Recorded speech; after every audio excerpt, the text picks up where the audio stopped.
अस्सलाम वालेकुम। आप देख रहे हैं गूंज और बात हो रही थी बहुत दिनों से चढ़ते हुए सूरज को सलाम करना हमें आता है और हमें बढ़ते हुई कीमत के डॉलर को भी रोकना आता है, उसे थामना भी आता है, उसे रिवर्स करना भी आता है, स्टॉक मार्केट को ऊपर ले जाना भी आता है। लेकिन हमें ये भी आता है कि जो हवा में परवास करती हुई एयरलाइन है, जो हमारी कौमी एयरलाइन है, उसको हम फ्यूल नहीं दे सकते, उसको हम प्राइवेटाइज करते हैं। तो प्राइवेटाइजेशन मिनिस्टर जो इंटीरियर सेटअप में है वो आपको इकदाम उठाने की कोशिश करते हैं, तो उनको उनके ऊपर और आहत चीमा के ऊपर एक केस लाजमी तौर पर वो कोर्ट चले जाते हैं। क्या क्या उनकी निगरां हुकूमत में या काबीना में उनकी ज़रूरत है या उनको किसी और मकसद के लिए लाया गया है? इस मुल्क में मसला यही है कि जब कोई मुल्क के कौमी मफाद के लिए काम करने लगते हैं तो पहले हम रस कोर्ट सेटल करने लग जाते हैं कि जी फवाद हसन फवाद साहब की किसके साथ एफिलिएशन थी, पहले इनको पकड़ो तो इसको चुको।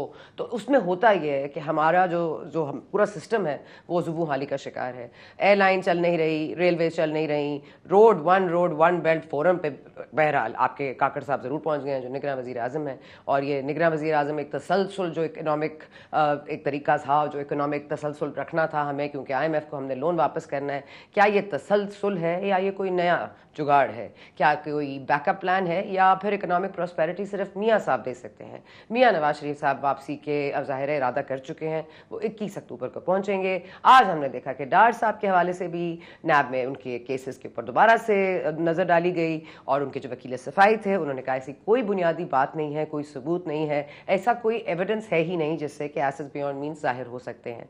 फिर उसके बाद दूसरे जो वकील थे, वो जो प्रोसिक्यूशन के थे, उन्होंने भी ये बात मानी कि वाकई कोई हमारे पास नहीं है गवाह या हमारे पास कोई ऐसा सबूत नहीं है। लेकिन क्योंकि सुप्रीम कोर्ट के फैसले जो कि आपके chief justice farmer Umar Ata Bandial साहब ने दिया था कि जो तमाम जो तरमीम थी जो कि इमरान खान साहब जो चेयरमैन PTI हैं उन्होंने ये केस किया था कि नैब तरमीम इन्होंने अपने मफाद के लिए किए हैं और इसको लेकर वो सुप्रीम कोर्ट चले गए थे।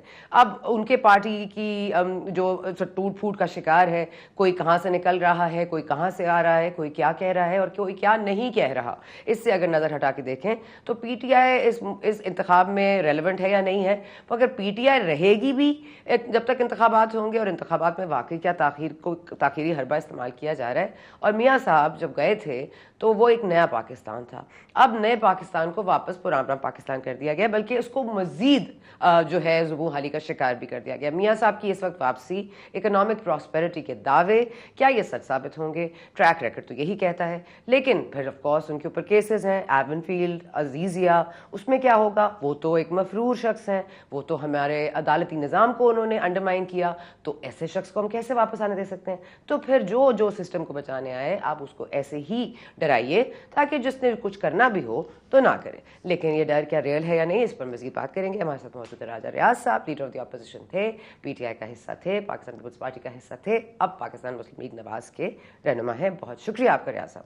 रियाज साहब, ये इकोनॉमिक प्रॉस्पेरिटी के जो दावे होते हैं वो ठीक है, आपका नारा है, आपका बयानिया है कि हमने पहले भी कर दिखाया है, हम आगे भी कर दिखाएंगे। लेकिन कर दिखाने और करके दिखाया, वो करके दिखाया और करके दिखाने, वो उसमें जो फर्क आ रहा है ये आ रहा है कि पहले वो कन्विक्टेड नहीं थे, अभी वो कन्विक्टेड हैं। तो केसेस में भले हम उस पर आर्ग्यू कर सकते हैं, मैं आपकी बल्कि बात से अग्री भी करती हूँ कि बहुत ही भोंडा फैसला था जो अकामा और पनामा का था, तो मैं इससे अग्री भी करूँ तब भी एक बेसिस तो है कानूनी, तो उसको किस तरह से अवॉइड करेंगे? और वाकई जिस तरह से आज इरफान सिद्दीकी साहब ने भी फरमाया है कि वो कोर्ट के तमाम मामला देखेंगे और उन्होंने हमेशा कोर्ट्स का कानून का एहतराम किया है, तो क्या आपको लग रहा है कि कोई जेल टाइम बनता है या स्मूथ वापसी होगी? जी शुक्रिया मोहतरमा। सबसे पहले तो ये है कि 21 अक्टूबर को मियाँ नवाज शरीफ हर सूरत आ रहे हैं और मनारे पाकिस्तान पर उनका एक बहुत बड़ा इज्तिमा होगा और उसमें वो अपना एक तरीक़ी खिताब करेंगे।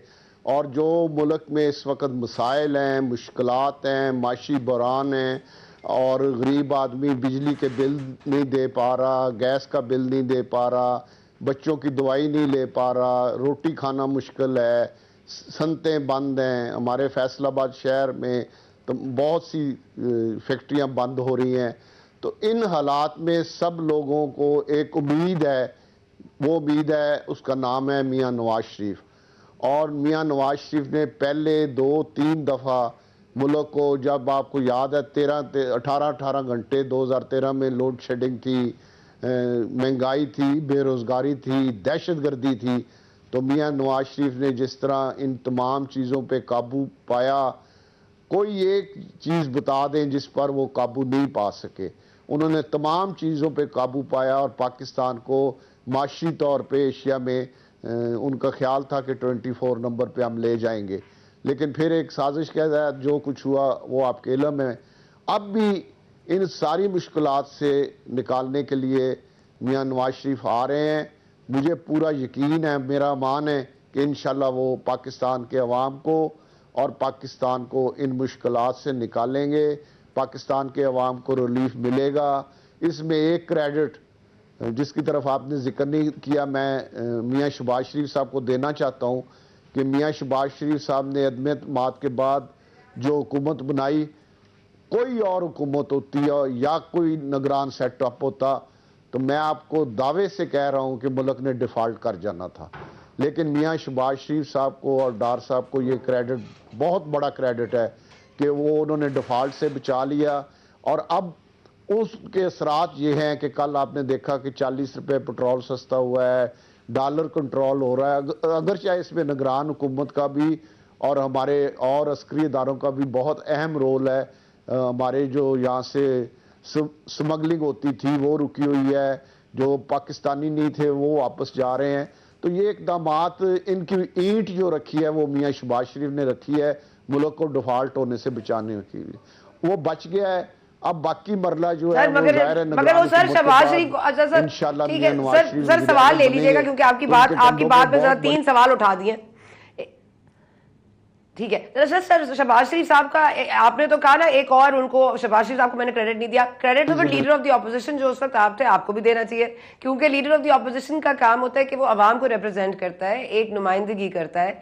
आपने तो सर एक यहाँ असेंबली तहलील नहीं हुई तो आप मियाँ साहब के पास चले गए, तो ये ऑप्टिक्स के लिए तो ठीक नहीं था कि एक जगह आप लीडर ऑफ द ऑपोजिशन है, आपने कोई मशावरत नहीं की बाकी ऑपोजिशन जमातों से। और काकड़ साहब का नाम सर, मतलब ये कॉमेडी शो नहीं है, लेकिन आपने पहली दफा कब सुना था कि वजीर आजम बनने से पहले काकड़ साहब का नाम? काकड़ साहब 2 साल मुसलसल मेरे पास अपोजिशन लीडर के दफ्तर में मेरे पास कॉफी पीते रहे हैं। और सरफराज बुख्ती साहब से आप पूछ लें कि वो कितनी देर से मेरे वाकिफ है, कि मेरे दोस्त हैं। सरफराज बुख्ती साहब से सारी बात आप पूछ लीजिएगा फ़ोन करके या टीवी पे बुला के, आपको सारी बात पता चल जाएगी। ऐसी बात नहीं है। बाकी ये है कि इस हुकूमत को इन्होंने जो मियाँ शहबाज शरीफ साहब ने बेहतर इकदाम किए, इनको ये क्रेडिट ज़रूर जाता है कि इन्होंने उनको कंटिन्यू रखा हुआ है, वो तसलसल से चल रहे हैं। और अगर ये चलते रहे, आज देखें 100 रुपये चावल सस्ता हो गया है, 200 रुपये घी सस्ता हो गया, 600 रुपये का था अब 400 का हो गया। तो ये इकदाम पाकिस्तानी अवाम को बेहतरी की तरफ सफ़र शुरू हो चुका है। लेकिन इसको सर आपकी इनसे मुलाकातें थी, सॉरी मैं उस बात पर अटक सी गई हूँ, अगर आप माइंड ना करें तो सर ये कॉफी पीने वाली बात ठीक है, दोस्ती भी ठीक है, चले ठीक है, लेकिन सर क्या दोस्ती की बुनियाद पे आपने उनको ये पोजीशन ऑफर की या आपने उनके रोल के बारे में सोचा, या आपको लगता है उनमें आपने ऐसा कुछ देखा इन कॉफी और मीटिंग्स के दौरान जिसको आपने समझा कि ये बड़े मौजू होंगे?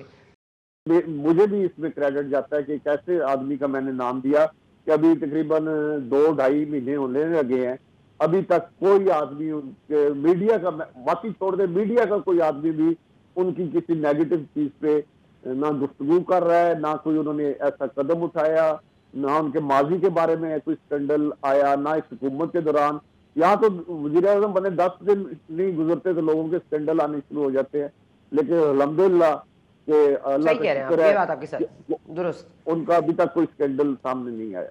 दुरुस्त फरमाया सर शुक्र है कि आपने उनके साथ कॉफी पी और फिर आपने उनको चूज किया क्योंकि it was a good choice. मगर वो सर गुड चॉइस अगर ज्यादा लंबी चल गई तो गुड चॉइस कितनी गुड रह जाएगी, क्योंकि ये जो निगरा सेटअप है और निगरा सेटअप जो इस तरह से मामलात को कर रहा है, नए जो MOUs हैं वो साइन हो रहे हैं आज चीन में। आपको पता है गौहर साहब भी वहाँ मौजूद हैं जो हमारे तजारत और सनत के मिनिस्टर हैं, वो भी नए कोई मेमोरेंडम ऑफ अंडरस्टैंडिंग कर रहे हैं, कोई नए फैसले कर रहे हैं। ये निगरा सेटअप का काम तो नहीं होता। सेक्शन 230 तो आपको क्लियरली कहता है कि आपका रोल बड़ा डिफाइंड है कि आपने डे टू डे अफेयर्स को मैनेज करना।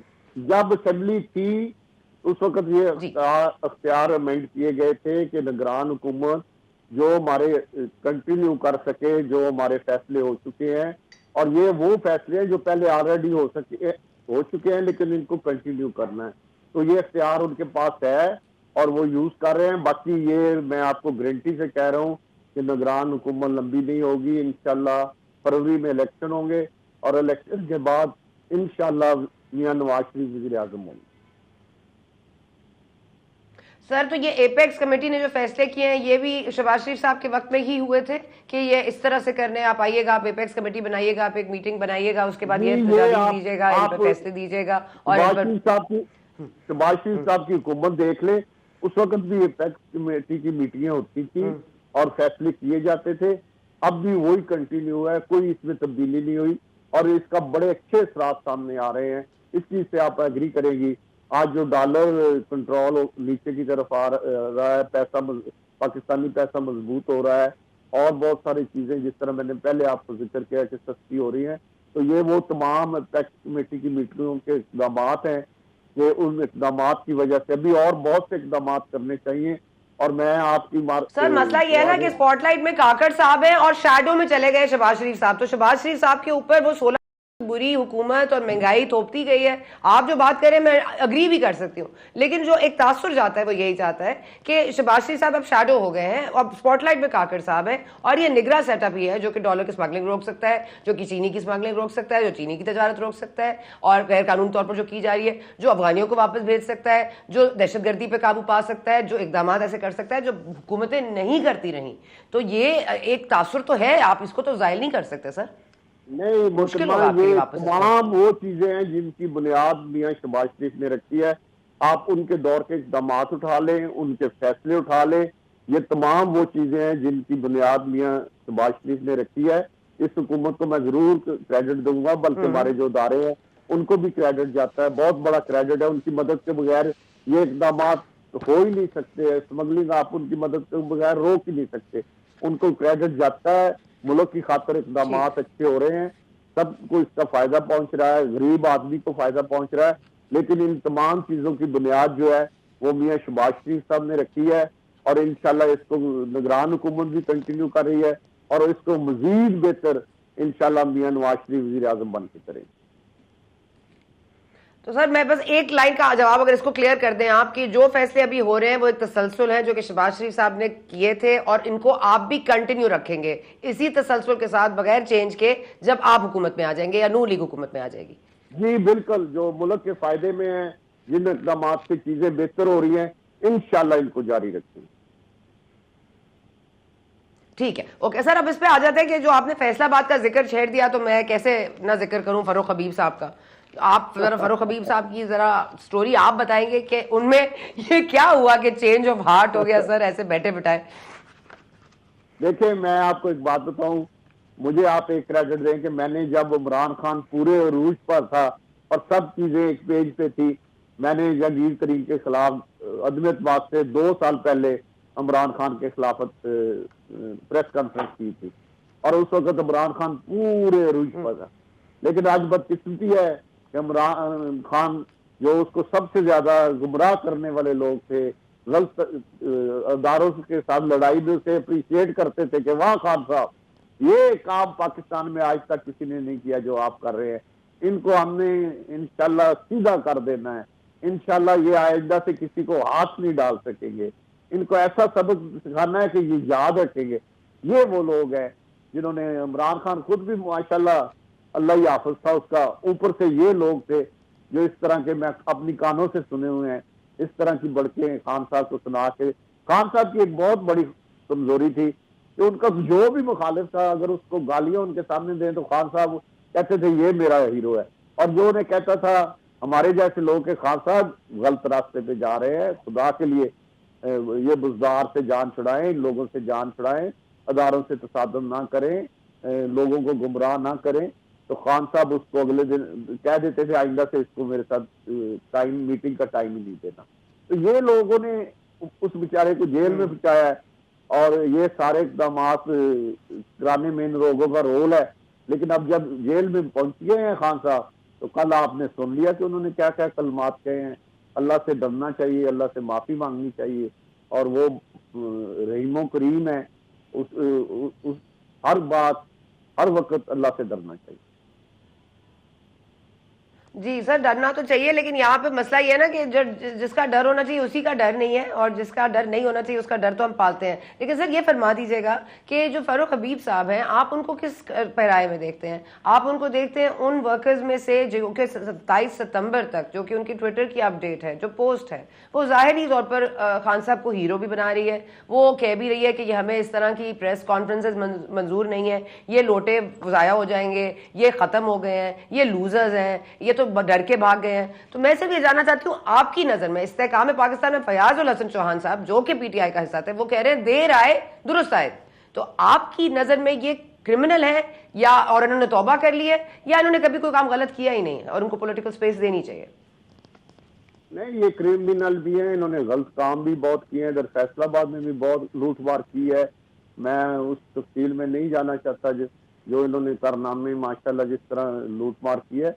लेकिन मैं एक बात जरूर कहूंगा कि ये खान साहब की पार्टी में ये शुरू से थे, पुराने कारकुन हैं खान साहब। जब खान साहब की पार्टी बहुत कमजोर थी उस वक्त के इमरान खान के साथ है, और इमरान खान को गलत रास्तों पे लगाने वाले लोगों में से ये एक अहम आदमी है।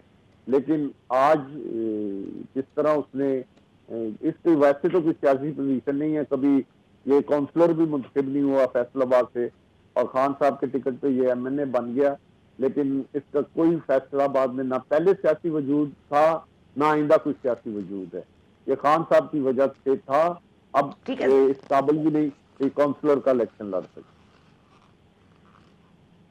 सर लेकिन इस्तेहकाम पाकिस्तान में तो इतनी खुशियां मनाई जा रही हैं, जैसे सबसे बड़ी खबर तो उन्हीं के पास है और सबसे बड़ी जीत उनको हासिल होगी। हालांकि अब तक उनको अपनी मर्जी का इंतखाबी निशान नहीं मिला, उनको चिड़िया दे दी इलेक्शन कमीशन ने। अब औकाफ के लिए उन्होंने दायर किया। मतलब आप क्या समझते हैं, इलेक्शन कमीशन को बेहतर समझ गई है चिड़िया का निशान देके? देखिए, ये तो उनका इलेक्शन कमीशन का फैसला है, या वो अपनी कानूनी जंग चाहे लड़ सकते हैं। अदालतें बैठी हुई हैं और वो किसी भी अदालत का दरवाजा जाके नॉक कर सकते हैं, ये तो उनका राइट है। लेकिन जो इक़दाम उन्होंने किए हैं, जो दहशतगर्दी की है, उनके लिए जो लोग उसमें मुलव्वस हैं या जिन्होंने हमारे शहीदों के मुजस्समे जलाए हैं, उनको तोड़ा है, वो दहशतगर्द हैं। उनके लिए कोई नरमी, किसी पाकिस्तानी के दिल में कोई नरमी नहीं, उनको सख्त से सख्त सजा होनी चाहिए। यानी कि फारूक हबीब साहब उन्हीं में से है ना जिनको हमने माफ नहीं करना था, लेकिन अब हम उनको वोट देने के लिए वो सामने आएंगे इस्तेहकाम पाकिस्तान पार्टी की बुनियाद से। ठीक है सर, मैं बस आखिरी सवाल पे आऊंगी राजा साहब से, अगर आप बता सके कि क्या पाकिस्तान तहरीक इंसाफ जो इंतखाबात है उनका हिस्सा रहेगी, और क्या पाकिस्तान तहरीक इंसाफ उतने उसके पास पार्टी में लोग होंगे जब तक इंतखाबात होंगे? ना लोग होंगे इसका बेशक लें, वो हम नहीं कहते ना लें, लेकिन उनके पास ना लोग होंगे, ना लोग टिकट लेंगे, ना लोग इलेक्शन लड़ेंगे, ना लोग इस काबिल होंगे कि वो अपनी इलेक्शन कैंपेन भी चला। सर ये जो रूपोश हजरात हैं, क्योंकि आप जब हुकूमत बनाएंगे तो जाहिर है कि उस असना में बनेगी जब ये जो खुद आ रहे हैं या लाए जा रहे हैं प्रेस कॉन्फ्रेंस के जरिए या इंटरव्यूज़ के जरिए, या अब जो इन्होंने इस्तेहकाम पाकिस्तान ज्वाइन करते हुए एक जॉइंट प्रेस कॉन्फ्रेंस की है। लेकिन मैं आपसे जानना चाहती हूँ, जब आपकी हुकूमत आ जाएगी तो जैसे महमूद खान साहब हैं, मुराद सईद साहब हैं, जिनके घर पर रोज़ छापे पड़ते हैं, कभी क्लाशनकॉफ निकलती है, कभी कुछ और निकलता है, हमाद अजहर साहब हैं, क्या आप इनको एज क्रिमिनल्स ढूंढने की कोशिश करेंगे और ट्राई करेंगे, या फिर किसी सियासी जमात में ये वाबस्तगी बना लें तो आप माफ कर देंगे? देखिए जी, जो तो मुलव्वस हैं हमारे अस्करी इदारों पे हमले में, उनके लिए तो कोई नरम गोशा नहीं। बाकी सब से बातचीत हो सकती है, वो खुदा ना खास्ता कोई ऐसी हमारी किसी से जाती दुश्मनी तो है नहीं है। जो अस्करी इदारों पर किसी तरह भी मुलव्वस हैं वो दहशतगर्द हैं, और उनसे हमारी हुकूमत की या मियाँ नवाज शरीफ या मुस्लिम लीग नून के लिए उनके पास कोई नरम गोशा नहीं है। ठीक हो गया, बहुत शुक्रिया आपका राजा साहब, thank you and all the very best for the coming elections. और मियाँ साहब वापस आ रहे हैं, it's a great moment for all of you, thank you so much for sparing the time.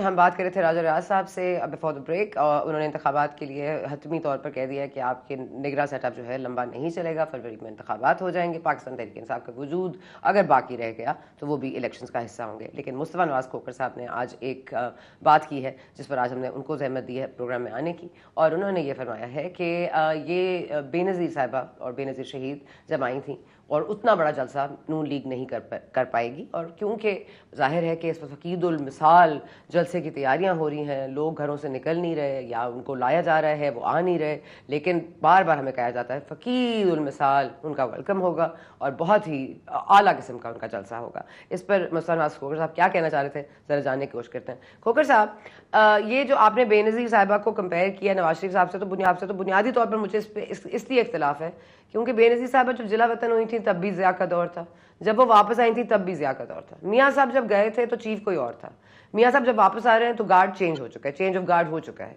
सो आपको नहीं लगता कंपैरिजन थोड़ा सा इसमें गलत है? कंपैरिजन मैं नहीं कर रहा, कंपैरिजन हमारे मुस्लिम लीग नून के जो दोस्त हैं वो बार बार कर रहे हैं, कभी सोशल मीडिया पे, कभी अपनी तकरीरों में, कभी अपनी गुफ्तगू में, और हवाला देते हैं 1986 का कि जब शहीद बीबी वापस आई थी कि उनकी बराबर का या उससे बड़ा इस्तकबाल होगा। तो गुजारिश सिर्फ इतनी सी है कि उस वक्त जब आपने दुरुस्त कहा कि ज़िया का दौर था और फिर जब वो गई और वापस आई तब भी ज़िया साहब का दौर था, वो किसी डील के तहत नहीं आई थी। और इस वक्त जो हमारी सियासत है इसके अंदर जो सबसे बड़ी कॉन्ट्रडिक्शन है वो तो यही दूर करने वाली है कि क्या आप डील के जरिए इक़्तिदार हासिल करना चाहते हैं और फिर उस इक़्तिदार के नतीजे में आपके पास डिलीवरी की स्पेस क्या होती है। तो हमारे यहाँ तो ये कॉन्ट्रडिक्शन हम अनफॉर्चुनेटली सॉल्व ही नहीं कर पा रहे। तो इस सूरत हाल में जहाँ पर तासुर ये हो कि एक नई डील के तहत आप बेसाखियों के साथ वापस आ रहे हैं, तो फिर आप इन हालात में ये तवक्को नहीं कर सकते कि आपका एक बहुत बड़ा कोई फ़कीदुल मिसाल इस्तकबाल होगा। मुस्लिम लीग नून का जो बयानिया है वो फ्रैंकली दो चीज़ों के ऊपर खड़ा था। एक कि ये निस्बतन जब हुकूमत में आते हैं तो अच्छी गवर्नेंस देते हैं, और दूसरा वोट को इज्जत दो। 16 महीने की हुकूमत ने दोनों बयानिए जो हैं वो ऐसे शानदार तरीके से दफन किए हैं कि अब उस गड़े मुर्दे को उखाड़ कर लोगों के सामने सुर्खी पाउडर लगाकर पेश करना मुश्किल होगा और लोगों के लिए एक्सेप्ट करना भी मुश्किल होगा। तो अगर तो आपकी सियासत के अंदर क्लैरिटी होती तो लोग आपके साथ चलने को शायद तरजीह देते, लेकिन जब आपकी सियासत के अंदर क्लैरिटी भी नहीं और आप समझते हैं कि एक डील के जरिए आप दोबारा इक़्तिदार में आ जाएं, तो फिर तो आप अपनी सियासत की नफी कर रहे हैं। उस सियासत की जो आपने चार्टर ऑफ डेमोक्रेसी में शहीद बीबी के साथ और दीगर जमातों के साथ साइन करके जिसका आगाज किया था, आप तो उसकी नफी कर रहे हैं।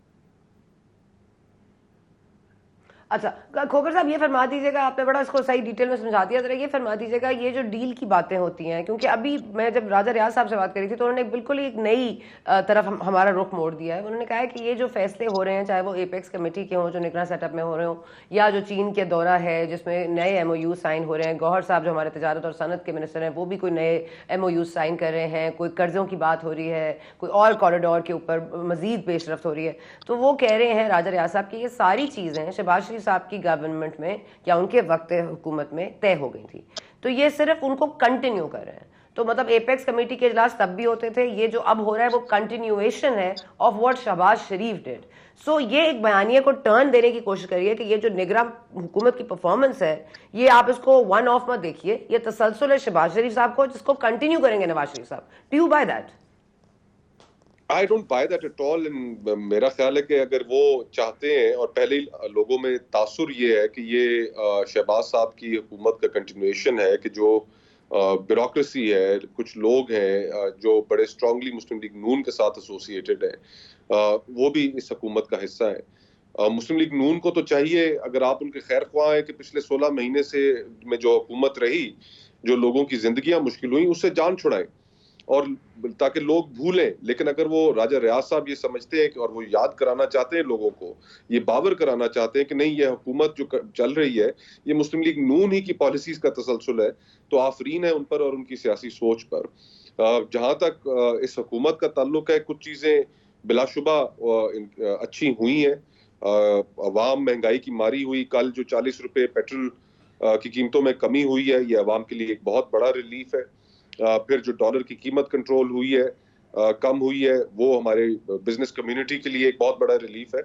तो वी होप के सिविलियन गवर्नमेंट जो भी इलेक्शंस के बाद नतीजे में आती है वो इस तरह की चीजें कंटिन्यू रख सकेगी, और लेट्स होप। लेकिन जहां तक ये कहना कि ये कंटिन्यूएशन है, तो इसके ऊपर अब राजा साहब ही बेहतर सब बता सकते हैं कि उन्होंने किस बुनियाद पर कहा। सर राजा रियाज साहब ये नहीं बता सके हमें कि वो इतने क्यों इंस्पायर हो गए कि मियां साहब के पास ऐसे असेंबलियां तहलील हुई। It wasn't even good for optics के लीडर ऑफ द ऑपोजिशन जा रहे हैं जमात को ज्वाइन करने। लेकिन खैर सर ये फरमा दीजिएगा, ये नई पार्टी आपने जो बनानी थी उसका कुछ हुआ क्या? खाकान साहब माने हैं क्योंकि वो तो वाज़ेह पोजीशन लेके बैठे हुए हैं, वो तो शायद वेलकमिंग जलसे में भी मौजूद नहीं होंगे। इस पे आपको लगता है कि उनको कन्विंस करना ज्यादा आसान होगा कि वो टर्न हो जाए, आपके साथ आ जाए, या ही इस फर्म के वो यहीं रहेंगे जहाँ हैं? उनकी सोच में काफी क्लैरिटी है, उसका इजहार वो कई दफा कर चुके हैं कि मुस्लिम लीग नून के अंदर जो लीडरशिप का ट्रांजिशन है, ना वो शहबाज साहब की लीडरशिप से खुश हैं, ना उसको तस्लीम करते हैं, और ना ही मरियम साहिबा का जो ट्रांजिशन हो रहा है ना ही उसको तस्लीम करते हैं। तो वो खुद कह चुके हैं कि ग्रेसफुली अलग हो जाना चाहिए जहां पर ऐसा लीडरशिप ट्रांजिशन हो रहा हो। बाकी अब देखते हैं कि वो अपना अगला लाएमल क्या इख्तियार करते हैं। इसके ऊपर डिबेट जारी है। वो ये समझते हैं, कुछ लोग, हमारे दोस्तों का भी ख्याल है कि इलेक्शंस के बाद अगर पार्टी बनाई जाए तो वो ज्यादा बेहतर रहेगा। मेरा ख्याल और कुछ और दोस्तों का ख्याल भी यही है कि इलेक्शन से पहले अगर बनाई जाए तो ज्यादा बेहतर रहेगा। बट लेट्स सी कि क्या ये डिबेट किस जगह पर जाकर कंक्लूड होता है। अच्छा सर, आखिरी में ये बता दीजिएगा, क्योंकि आप इतना जाहिर है आप सियासत पे गहरी नजर रखते हैं, आप सेनेट का हिस्सा रहे हैं, आप कैसे देख रहे हैं मामलात को अनफोल्ड होते हुए? क्योंकि पाकिस्तान है, कुछ भी हो सकता है। वैसे तो 10 साल 7 साल एवनफील्ड और अजीजिया में उनको कन्विक्शन हासिल है, वो एक मफरूर शख्सियत भी हैं मियाँ साहब, लेकिन फिर भी कहा जाता है कि वो जी 0%, जब 0 रिस्क होगी ना, मियाँ साहब तब आएंगे, ख्वाजा आसिफ ने कहा था। तो आपको लगता है अब 0 रिस्क है? सना, बात यह है कि देखिए, हम ये सारी पावर पॉलिटिक्स की गुफ्तगू है कि आज आप अपने ताल्लुकात ठीक कर लें एस्टेब्लिशमेंट के साथ, आप अपनी राह हमवार कर लें, आपको इक़्तिदार का कुछ हिस्सा मिल जाएगा। सवाल तो ये पैदा होता है कि वो रिफॉर्म्स की गुफ्तगू कहाँ पर है जिनकी पाकिस्तान को जरूरत है, कि जिन रिफॉर्म्स के बगैर अब पाकिस्तान आगे नहीं चल सकता, और ये हम सबको पता है। लेकिन कौन सी ऐसी सियासी जमात है इस वक्त जो अगर मंशूर पे बात कर रही हो?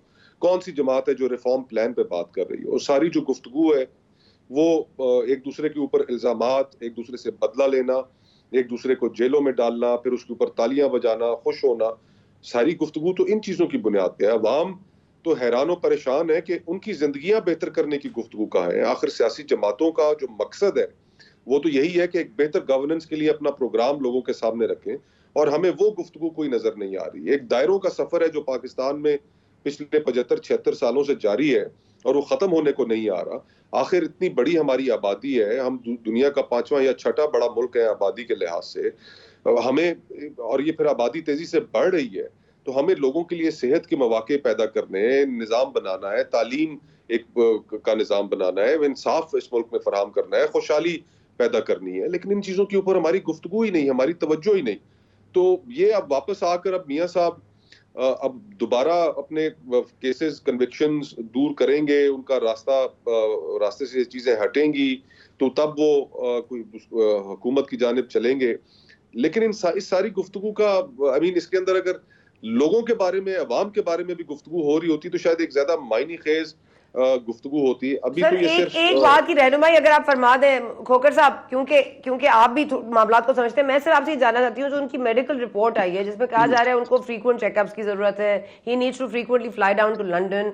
आई मीन, आप ऐसे आदमी के लिए आज ट्रेंड चल रहा है कि 4th टाइम वजीर आजम, I mean he is compromise health wise, right? That's what we are told. So क्या हम ये करेंगे कि हम ऐसे सियासतदान को ले आएंगे जिसकी हेल्थ का हमें पता नहीं है, अल्लाह उनको जिंदगी दे, लेकिन अगर इतनी हेल्थ के इश्यूज हैं तो would it be a wise decision, उनके डॉक्टर्स ने उनको प्रिस्क्राइब किया होगा कि जरा आप स्ट्रेस से दूर हैं, and this is a stressful job. Allah ताला उनको सेहत दे जी। उनको ऑब्वियसली जो भी डॉक्टर्स की एडवाइस है उसके ऊपर चलना चाहिए। इसके ऊपर तो मैं इतना ही कमेंट कर सकूंगा। लेकिन ऑब्वियसली एक जो चीज हमारे सामने जो मुझे नजर आती है सना, वो ये है कि हमारे बहुत से जो पॉलिटिकल लीडर्स हैं, पॉलिटिकल पार्टीज के हेड्स हैं, वो अभी तक 90s की सियासत में फंसे हुए हैं, मेंटली भी 90s की दहाई से बाहर नहीं निकल सके। पाकिस्तान आगे जा चुका है, यहाँ के जो fundamentally on ground realities change हो चुकी हैं। इस वक्त अगर हमारा टोटल वोटर बेस आप देखें, 12 करोड़ 70 लाख पाकिस्तान में वोटर है, जिसमें से 5 करोड़ 70 लाख वोटर 35 साल से कम उम्र का है। अब उनकी जिंदगियां हैं, उनकी जो एस्पिरेशंस हैं, हम पुरानी सियासत के जरिए उसको एड्रेस नहीं कर सकते। फिर इन्हीं पॉलिटिकल पार्टीज में जो इनका आगे का ट्रांजिशन था उसको उन्होंने इस तरह की स्पेस नहीं दी। बिलावल साहब की आपको तकरीर याद होगी जो उन्होंने नेशनल असेंबली में आखिरी दिन की के, और गिला किया उन्होंने अपनी तकरीर में, और उन्होंने कहा कि मियां साहब और जरदारी साहब हमारे लिए कुछ सियासत तो छोड़ दें। तो 90 की दिहाई की जो सोच है हमें उसको बदलना होगा। अगर आज भी 40 साल बाद पाकिस्तान में वही वजारत उज़्मा के उम्मीदवार हैं जो 90 की दिहाई में थे, आई थिंक हमें चीजों को रीथिंक करना पड़ेगा। पाकिस्तान के माशरे को उस तरह जिस तरह आगे बढ़ रहा है, पॉलिटिकल लीडर्स और पॉलिटिकल सर, ये तारीख कम और रिवायत, हमारी सियासी रिवायत ज्यादा है और ये इदारों ने सेट की है, तो अब सियासी बातों को क्या कहिए। लेकिन बहुत शुक्रिया आपने जब वक्त दिया वसौनाज खोकर साहब, thank you so much for joining. Apparently चीज़ें अच्छी लग रही हैं क्योंकि 40 रुपये पेट्रोल कम हो गया है। इस बात पर बाद में जाएंगे कि 100% गैस में इजाफे की एक खबर आ रही है, लेकिन साथ साथ हमें we should be thankful for small mercies. लेकिन मियाँ साहब वापसी के लिए सफ़र बांध चुके हैं। यहाँ पर फ़कीद उल मिसाल जलसा होना है और नून लीग वालों का दावा है कि ये बेनज़ीर साहिबा जब आई थी वापस, ज़िया के दौर में गई थी, ज़िया के दौर में आई थी, उस वक्त जो जनरल ज़िया थे, और यहाँ पर जब मियाँ साहब गए थे तो एक नए पाकिस्तान में थे, और अब जब वो आएंगे वो पुराना पाकिस्तान है, लेकिन न्यू चेंज इन गार्ड है। इस पे पाकिस्तान पीपल्स पार्टी का मौक़िफ़ जाने की कोशिश करेंगे, जो ऑलरेडी कह रहे हैं कि उनको लेवल प्लेइंग फील्ड नहीं मिल रही। बहुत शुक्रिया आपका। हासिन मुर्तज़ा साहब हमारे साथ मौजूद हैं। मुर्तज़ा साहब, ज़रा ये फरमा दीजिएगा कि ये बेनज़ीर से क्या कंपैरिजन है, बेनज़ीर शहीद से कोई कंपैरिजन बनता है मियाँ साहब के फ़कीद उल मिसाल वेलकम का? देखिए जी, बेनज़ीर एक ब्रांड का नाम है। यहाँ पे जो भी उठता है वो अपना कंपैरिजन बेनज़ीर के साथ करता है, तो हमें बड़ी खुशी होती है कि हमारी क़यादत इस काबिल है कि लोग उससे कंपैरिजन करते हैं कि जी हम उससे बेहतर करने की कोशिश करेंगे। तो ये हमारे लिए बड़ी ऑनर की बात है, मेहरबानी है जी PMLN की। मैं यहाँ पे एक बात कहूँगा जी कि पाकिस्तान पीपल्स पार्टी जो है उसने जब भी कोई पावर शो किया है, जब भी कोई इंतखाब लड़ा है, आज तक पीपल्स पार्टी के लिए ये हालात नहीं हुए कि वो वापस एक मुजरिम की हैसियत से आ रही हो और उसको प्रोटोकॉल मिल रहा हो। हम तो सड़कों पे असैसिनेट हुए हैं, हम तो फांसियों की नजर हुए हैं, हम तो आपके सामने है कोड़े और जेलें और किले, ये हमारा मुकद्दर और नसीब रहा है। हमने तो उन हालात में सरवाइव किया जिस वक्त ना मीडिया था, ना सोशल मीडिया था, ना एक प्रिंट मीडिया होता था, कोई इलेक्ट्रॉनिक मीडिया नहीं, कोई मीडिया नहीं होता था। और हमारे जो जलसे थे वो लोगों ने बीबी शहीद के देखे हैं कि एयरपोर्ट से लेकर मीनारे पाकिस्तान तक ऐसे लगता था कि सारा ही जलसा गाह है, और हर घर में जो है वो बेनज़ीर आ रही है, और सारा लाहौर जो था वो पीपल्स पार्टी का लगता था। तो आज उसके साथ ये कह देना कि हम वो कर लेंगे, भाई वो हालात आपको अगर हो और फिर आप ये बात भी करें तो हम माने आप किस तरह ये बात कर रहे हैं जी। तो सर, आपका भी ये तासुर ठीक है कि जिस तरह से आज मुस्तफा नवाज खोकर साहब ने भी कहा कि कंपैरिजन तो हो ही नहीं सकता, क्योंकि वो तो अब जाहिर है कि वो डील करके तो नहीं आई थी, ये तो वाज़े तौर पर डील करके आ रहे हैं। फिर खुर्शीद शाह साहब ने भी अभी कुछ दिन पहले ये फरमाया है कि उसी तरह मुसल्लत किया जा रहा है जिस तरह से PTI के चेयरमैन को मुसल्लत किया गया था या लाया गया था। आप क्या आप इससे इत्तेफाक करेंगे सर?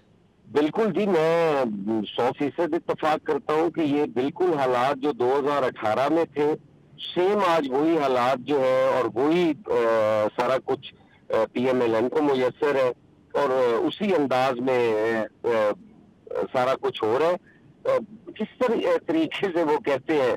और फिर मजे की बात ये है कि वो कभी भी डील के बगैर नहीं आए। वो जब पिछली दफा डील के जरिए आए तो उन्होंने खुद अपनी जबानी माना कि मेरी 10 साल की नहीं थी, 5 साल की डील थी, और फिर वो अदालत में गलत साबित हुई कि नहीं 5 साल की नहीं थी, 10 साल की ही थी। तो वो तो डील के बगैर आते ही नहीं है, किस तरह ये कह लिया जाए। और हम तो पीपल्स पार्टी आज जो चीज रही है ना डील का, पीपल्स पार्टी को कोई तकलीफ नहीं है। पीपल्स पार्टी को सिर्फ ये तकलीफ है कि अगर आज भी 2023 में भी हमने डील ही करनी है, सियासतदानों ने आज भी डील के जरिए ही आना है, तो फिर वो कौन सा वक्त आएगा जब पाकिस्तान की सियासत आजाद होगी और वो लोगों के साथ डील करके आएगी? कब आएगी? और किसी जगह पे तो उम्र के किसी हिस्से में तो हमें ये ख्याल आना चाहिए कि ये पाकिस्तान के लिए भी बेहतर नहीं है और पॉलिटिकल पार्टीज के लिए भी बेहतर नहीं है।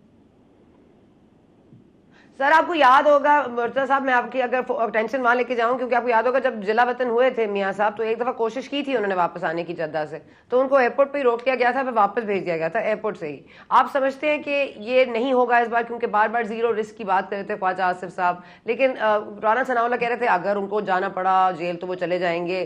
फिर कुछ अजीब मिस अप्रोप्रिएशंस हैं कुछ बयानात में। आप क्या देखते हैं कि कानूनी तौर पर तो वो कन्विक्टेड हैं 2 केसेस में, और अगर उनको जीरो रिस्क पे ला रहे हैं तो फिर क्या डील हुई होगी? क्या कानूनी मोम भी उनकी तरफ मोड़ दी गई है? सारा कुछ मुड़ जाता है जी। डील का मतलब और क्या है? डील से क्या उन्हें को गाड़ी देंगे अच्छी भी, उस पर बैठ के घर चले गए? डील का मतलब ही ये है कि आपके सारे जो केसेस हैं, आपके जो सारी कन्विक्शन है, वो सारी जो है उसको हम कहते हैं कि चाहे जिस तरीके से भी हो, इसे कानूनी और आईनी तरीके से किसी अदालत से इसको कर लिया जाए तो वो ज्यादा बेहतर है। आप जलसा 10 दिन ठहर के कर ले, मुकाबला आप करते हैं बेनजीर के साथ, और हरकतें आपकी देखो तो वो बिल्कुल उसमें शर्म आती है कि ये क्या सियासत है, ये क्या नजरियात है, ये सर आपका क्या फिर यानी कि पाकिस्तान लास्टली सर ठीक है सर, पाकिस्तान पीपल्स पार्टी का बयानिया इस वक्त यही है कि लेवल प्लेइंग फील्ड नहीं है, और मियां साहब या नून लीग वापस इक़्तिदार में इसलिए आना चाह रही है या आ रही है क्योंकि उसको डील हासिल हो गई है, डील कर ली है। आपका यही बयानिया होगा इस पूरे इलेक्शन में? बिल्कुल जी। और अवाम इस दफा किसी डील को नहीं मानेगी। और इकोनॉमिक प्रोसेस बहुत शुक्रिया आपका हसन मिर्जा साहब, आपने वक्त दिया। यहाँ चले सर, अवाम बेचारों का कोई मैंडेट अगर तो क्या ही हो, इस मुल्क में क्या हो और क्या ना हो। बहुत शुक्रिया आपका हसन मिर्जा साहब, एज ऑलवेज अ प्लेजर। यहाँ वक्फा नहीं ले रहे बल्कि हम आपसे अल्लाह हाफिज कर रहे हैं, और इंशाल्लाह आपसे नेक्स्ट टाइम जब भी मुलाकात होगी आपसे मिलेंगे। Thank you for watching.